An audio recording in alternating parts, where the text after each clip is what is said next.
Tiwari classes के director Narendra Tiwari का मानना और कहना है कि अब कोचिंग स्थानों में लॉकडाउन लग चुका है। ऐसे में प्रतियोगी परीक्षार्थियों को अपने घर में परिवार के साथ ही तैयारी करनी होगी। हालांकि परीक्षार्थी किसी भी प्रकार की समस्या आने पर अपने अपने कोचिंग स्थान के विषय विशेषज्ञ से मोबाइल के मार्फत संपर्क कर सकते हैं। तिवारी ने अलवर न्यूज से विशेष बातचीत में कहा कि 25 अप्रैल की रीट परीक्षा को लेकर अमूमन परीक्षार्थियों का कोर्स पूरा हो चुका है, लेकिन कुछ परीक्षार्थियों के विलंब से दाखिल लेने के कारण कोर्स पूरा नहीं हो पाया। ऐसे में व्याख्यात्मक विधि से कोर्स पूरा कर चुके इन भावी परीक्षार्थियों को ऑब्जेक्टिव टाइप के प्रतिदिन एक पेपर हल अवश्य करने चाहिए। तिवारी क्लासेस अपने स्टूडियो के मार्फत परीक्षार्थियों को हर संभव समस्याओं का हल करने का प्रयास करेगा। ऑनलाइन क्लासेस भी शुरू की जा रही है, इसकी जानकारी संस्थान।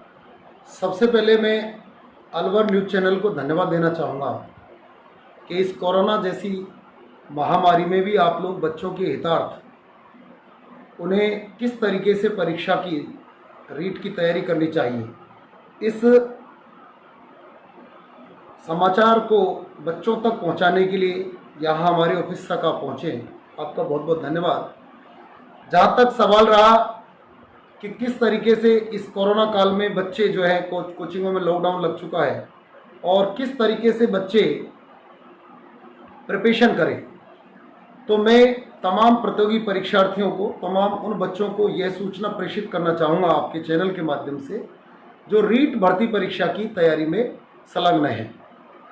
ऐसे विद्यार्थी जिन्होंने मैक्सिमम 25 अप्रैल के हिसाब से तैयारी की थी, लगभग बहुत सारे ऐसे विद्यार्थी हैं जिन्होंने अपना सिलेबस पूरा कर लिया, लेकिन कुछ विद्यार्थी बाद में कोचिंग संस्थानों से जुड़े थे और उनका सिलेबस पूरा नहीं हो पाया।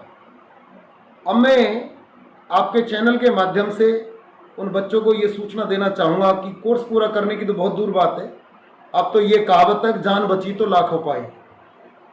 मैं उन तमाम प्रतियोगी परीक्षार्थियों को ये अवगत कराना चाहूँगा कि इस कोरोना जैसी महामारी में आप घर पर रहकर सुरक्षित ढंग से अपने परिवार के साथ में तैयारी करें। अब किस तरीके से एक अच्छी प्रिपरेशन आप लोग करें, तो बतौर एक कंपटीशन एक्सपर्ट मैं आपको सजेशन देना चाहूँगा कि जितना भी हो सके डिस्क्रिप्शन जो है आपको व्याख्यात्मक विधि से आपने बहुत सारा अध्ययन कर लिया है, अब आपको जितना भी हो सके objective questions paper day by day आप निकालें।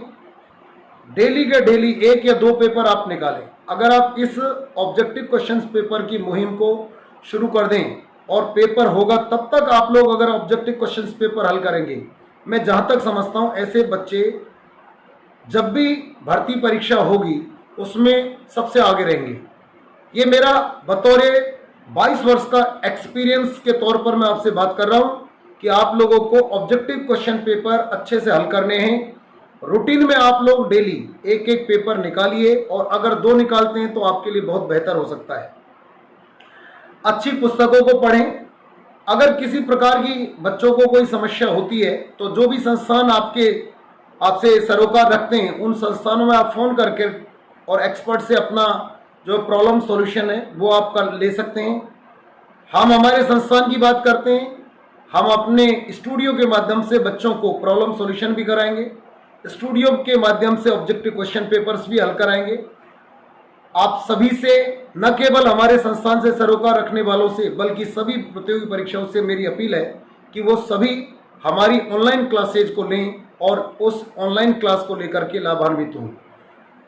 तो मैं आपको पुनः ये कहना चाहूँगा कि ऑब्जेक्टिव क्वेश्चंस पेपर आपकी नैया पार लगा सकते हैं। आपको रूटीन में objective question paper day by day हल करने और अपनी परफॉर्मेंस को आप नोट करें।